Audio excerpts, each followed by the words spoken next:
A few years after independence, one evening in Calcutta, we were sitting on the veranda of an old house, casually talking about ghosts, when my thoughts returned to Bakalpur and the night I had never fully spoken about. It was the winter of 1935, just after my release from jail, when Basant and I visited Chandrasekhar's village, and from the journey itself, something felt wrong. Ruins along the road, unnatural silence, and a black snake crossing our path like a warning. Chandrasekhar's mansion was large but decaying, its damp walls and faded portraits giving it a lifeless feel, and while Chandrasekhar seemed exhausted and distant, his wife Sumitra was beautiful yet unsettling, quiet and drained during the day, restless at night, always wearing a silver amulet that filled me with unease.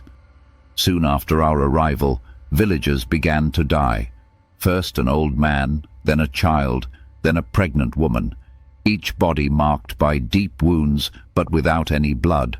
their faces frozen in terror, and fear spread as people whispered about Kalratri and Nishidak, spirits that call out in familiar voices at night.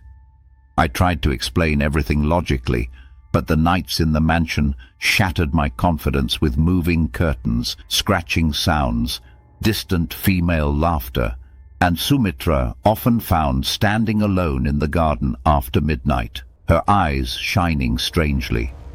Basant eventually revealed that years ago a young bride had been murdered in the mansion, and her restless spirit bound into the silver amulet, which now allowed the spirit to possess Sumitra at night. The truth became unavoidable on the night of the new moon when Sumitra's door opened, and what emerged was her body, but not her soul, her eyes glowing red, her voice inhuman, her strength beyond reason as she moved toward the banyan tree. We followed and struggled to stop her, and as she attacked with unnatural force, Basant chanted and deliberately drew the spirit toward himself so I could tear off the amulet and shatter it, releasing a piercing scream as a black shadow dissolved into the darkness, leaving Sumitra unconscious but fatally wounding Basant, who died calmly in my arms. By morning, I told the villagers a safer lie, blaming a wild attacker, because the truth would have destroyed them. Yet even today, when the night grows too quiet or I hear a distant familiar voice, I know that no matter how strongly I believe in reason, some nights belong only to darkness.